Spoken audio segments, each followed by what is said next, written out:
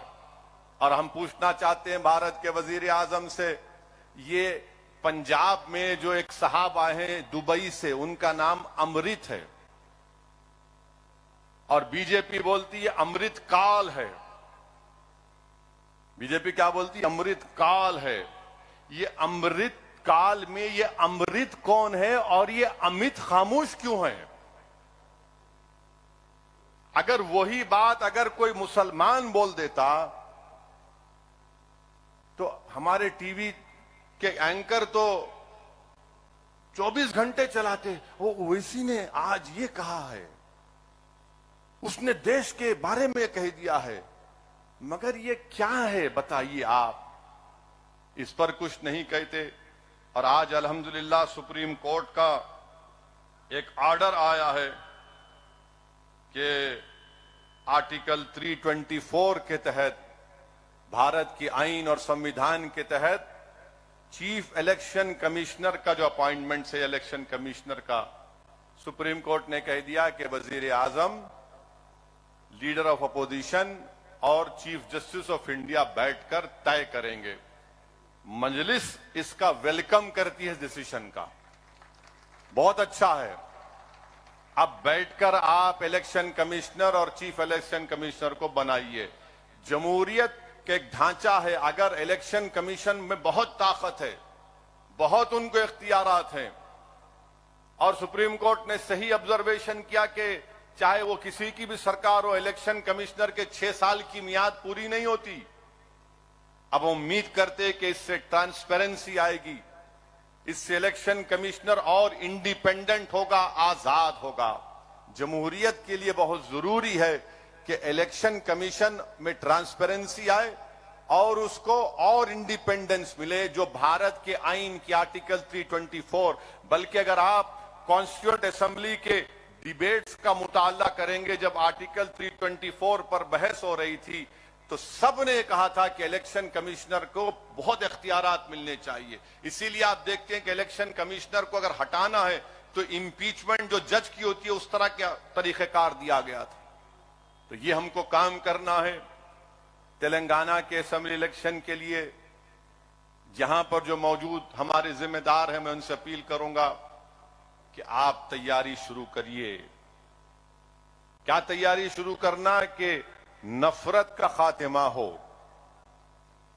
امن کی جیت ہو, اور تلنگانہ کی جو ترقی اور خوشحالی ہے وہ جاری اور ساری رہے. آپ آئین کو چاہتے ہیں یا بلڈوزر کو چاہتے ہیں؟ آپ امبیڈکر کو پسند کرتے ہیں جو آئین کو بنایا, یا آپ بلڈوزر کو پسند کرتے ہیں؟ آپ محبت کو پسند کریں گے یا ظلم کو پسند کریں گے؟ اس بات کا فیصلہ آپ کو کرنا ہے. اور ہم انشاءاللہ تعالی آئین کو بچائیں گے, امبیڈکر کو کامیاب کریں گے تاکہ بلڈوزر ناکام ہو جائے. ہم امن کو کامیاب کریں گے تاکہ ظلم ختم ہو جائے. ہم طاقت حاصل کریں گے تاکہ مظلوموں کو ان کا اختیار مل سکے. یہ کام مجلس کرتی آئی اور کرتے رہیں گے. اس سرزمین سے ہمارے بزرگوں نے ہم کو یہی سکھایا تھا. ہم اپنے مرومین کو, اپنے ذمہ داروں کو مایوس نہیں کریں گے, اور انشاءاللہ تعالی حشر کے میدان میں ہم ان کو شرمندہ ہونے نہیں دیں گے. تو میرے عزیز دوستوں اور بزرگوں, ہم کو ان نکات پر کام کرتے ہم آئے ہیں, اور انشاءاللہ ہم کو اسی نکات پر کام کرنے کی ضرورت ہے. اور مجلس کی اہمیت اور اس کی امپورٹنس اگر آپ کو سمجھنا ہے تو آج کے اس مجمع میں ایک ہماری بہن ہے جس کا نام شیفالی ہے. آپ شاید نہیں جانتے شیفالی کو. جب مرحوم قائد سالار ملت زندہ تھے تو شیفالی دارالسلام کو آ کر 4 سال یا 5 سال صرف دارالسلام میں شیفالی بیٹھتی تھی. اور اس زمانے مرحوم قائد سالار اس چھوٹے کمرے میں ہم لوگ بیٹھتے تھے, اور شیفالی یہاں پر بیٹھ کر مجلس کے تمام اراکین سے بات کرتی تھی. مجلس کے جلسوں میں شیفالی آتی تھی, مجلس کی ایکٹیویٹیز کو دیکھتی تھی. اور شیفالی نے آرکائیو سے مجلس کے اس زمانے کے فخر ملت علیہ الرحمہ عبدالواحد اویسی کے زمانے کے پیپر کٹنگز کو نکالا, سالار ملت کی زندگی کے تقاریر اور ان کے بیانات کے اس زمانے کے پیپر کٹنگز کو نکالا. اور آپ کو جان کر حیرت ہوگی کہ شیفالی نے الحمدللہ اپنی پی ایچ ڈی کی تھیسس کو یونیورسٹی آف شکاگو میں سبمٹ کیا. اور یونیورسٹی آف شکاگو پوری دنیا کے 10 بڑی یونیورسٹی میں شمار ہوتا ہے. تو وہاں پر شیفالی کی اس تھیسس کو منظور بھی کیا گیا. اور اس تھیسس میں خاص بات یہ ہے, یہ میں نہیں شیفالی ہے, یہاں پر میں ملوں گا جلسے کے بعد, جب میڈیا کو بھی ملوں گا تو میڈیا کو بھی بتاؤں گا یہ شیفالی ہے. تو اس تھیسس میں شیفالی لکھا کہ سالار ملت کی جس دن شادی ہوئی تھی, اس شادی کی رات کسی نے سالار کو فون کر کے کہا کہ سالار چپل بازار میں فساد ہوا ہے. تو اس زمانے میں یہ نہیں تھا, یہ جھنجھنا نہیں تھا جو ہماری زندگی عذاب کر کے رکھ دیا. یعنی دوسری شادی کرنے کی ضرورت ہی نہیں ہے, اب 2 فون رکھ لو, پورا آپ کا ماشاءاللہ چین سکون برباد ہو جاتا ہے. تو کسی نے وہ فون 235 کیا نمبر تھا اکبر, نہیں 2 تو بعد میں آیا, 35497 ملایا, لگا کے انگلی سے, نہیں معلوم یہ بچوں کو. وہاں سے فون اٹھایا گیا گھر میں, سالار اٹھائے فون, گرجدار آواز, ہلو, آنے سننے والا تھر تھر کام جاتا تھا. بولے سالار ایسا ہوا, سالار نارٹن پہ بیٹھ کے نکل گئے. یہ نہیں دیکھا سالار نے کہ آج میری شادی کی رات ہے. میرے عزیز دوستو, انہی ہمارے بزرگوں کی قربانیوں کی وجہ سے ہم یہاں پر کھڑے ہیں. اگر آج اسدالدین اویسی کھڑا ہے, ممتاز خان بیٹھے ہیں, ایم ایل اے بن کر سب بیٹھے ہیں, تو ہم کوئی پبلک گارڈن سے چل کے یہاں نہیں آئے. پبلک گارڈن سے چل کے یہاں نہیں آئے, ہم باغ عامہ سے ان ہریالیوں پہ چل کے یہاں تک نہیں پہنچے. عبدالواحد اویسی کو 11 مہینے جیل کی صحبتیں برداشت کرنا پڑا. محمد غوث کو اپنی شہادت پیش کرنا پڑا. لوگ نہیں جانتے محمد غوث کو, اللہ اس کی خبر کو نور سے بھر دے جس شخص نے مجلس کے لیے ایک ایک سانس لی تھی، مجلس کے لیے اس محمد غوث نے اپنی جان کی قربانی کو پیش کیا۔ آپ نہیں جانتے کہ فسادات میں کیا کیا مصائب اور مشکلات کا سامنا کرنا پڑا، مجلس کے قائدین کو شہر بدر ہونا پڑا، مجلس کے قائدین کو بولتے حیدرآباد سے نکلو، ان حیدرآباد میں نہیں رہنا، دور دور جا کر مجلس کے بڑے بڑے لوگ رہتے تھے۔ بہرحال میرے عزیز دوستو، ہمت سے کام کرنے کی ضرورت ہے۔ ہم اپنے بزرگوں کی محنت کو رائے گاہ جانے نہیں دیں گے انشاءاللہ تعالی۔ مجلس نے وہ پیغام دیا ہے کہ بھارت کی جمہوریت میں آپ رہ کر اپنی سیاسی طاقت کو بنا سکتے ہیں۔ مجلس نے یقین پیدا کیا ہے کہ بھارت کی جمہوریت میں مظلوموں کی قیادت بن سکتی ہے۔ مجلس نے یہ پیغام دیا ہے، اس بات کو پروف کیا ہے کہ اگر بھارت کی جمہوریت میں کمزور طبقات کی سیاسی نمائندگی ہوگی، ایم ایل ایز ہوں گے، کارپوریٹر ہوں گے، ایم پی ہوں گے، گرام پنچایت میں نمائندے ہوں گے، تو ان کے مسائل حل ہوں گے۔ جہاں پر آپ کی آواز نہیں ہے وہاں پر کوئی آپ کو نہیں پوچھتا، وہاں پر کوئی نہیں پوچھتا، اس لیے کہ بھارت کے کسی کونے میں اگر کسی دلت مسلمان پر ظلم ہوتا ہے تو سب سے پہلے دارالسلام کو اطلاع دی جاتی ہے کہ اسد الدین اویسی کو یا مجلس کے قائدین کو بولو کہ کم سے کم اس پر تبصرہ کر دو، کم سے کم اس پر تبصرہ کرو، ریاکشن دو۔ میرے عزیز دوستوں اور بزرگوں، ہم کو مجلس کو اور مضبوط کرنا ہے، اور انشاءاللہ تعالی ہم مجلس کو اور مضبوط کریں گے۔ ریاست جھارکھنڈ ہو یا بہار ہو یا کہیں پر بھی ہو جہاں پر مجلس آج کام کر رہی ہے، ہم مجلس کو کامیاب کریں گے۔ ہماری زندگی کا مقصد مجلس کو سیاسی طاقت بخشنا ہے۔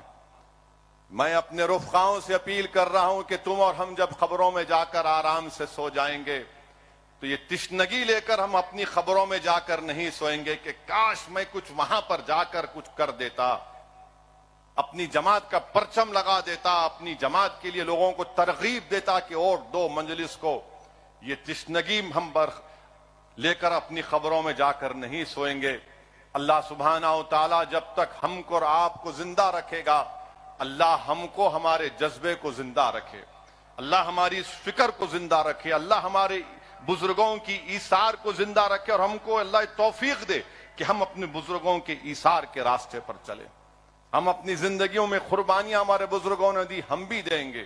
اور مجلس کے مخالفین کو میں کہوں گا کہ تم جتنا بولنا چاہے بولو، تمہارا جتنا لکھنا چاہے لکھو، تم جتنا الزامات لگانا چاہے لگاؤ، اب کچھ فرق نہیں پڑتا، کیونکہ 65 سال سے تمہارے جھوٹی باتوں کا اثر نہیں پہنچا تو اب کیا پہنچے گا پیارے؟ پکارو جتنا پکارنا ہے۔ ہم کو معلوم کہ ابو جہل ناکام ہونے آیا ہے، ابو جہل ناکام ہی ہوگا۔ یزید کے پاس طاقت تھی مگر پلید تھا، بدنام ہوا، اور صبح قیامت تک یزید پلید کہا جائے گا۔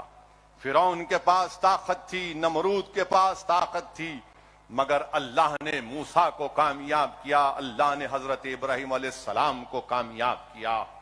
میرے عزیز دوستوں اور بزرگوں، اقتدار کو دیکھ کر لوگ طاقت کی پوجا کرتے ہیں، ہم اقتدار یا طاقت کی پوجا نہیں کرتے، ہم انصاف کرنے والوں کے ساتھ رہتے ہیں، ہم مظلوموں کے ساتھ رہتے ہیں، ہم ظالموں کا ساتھ نہیں دیتے۔ تو یہ پیغام کو سمجھیے، اور اسی سے ہم کو مستقبل کا لاہ عمل طے کرنا ہے۔ اللہ اس سرزمین کو، دارالسلام کو صبح قیامت تک آباد اور شاداب رکھے، یہ اداروں کو اللہ صبح قیامت تک آباد اور شاداب رکھے۔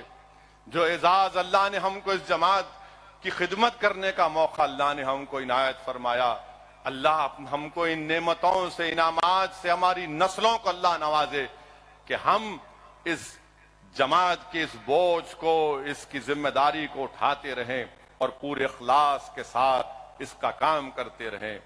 میں پھر سے سلام کرتا ہوں ہمارے تمام مرحوم قائدین کو، ہمارے بزرگوں کو، اور ہمارے ان ضعیف مجلس کے اراکین کو جو آج اپنے گھر میں بیٹھ کر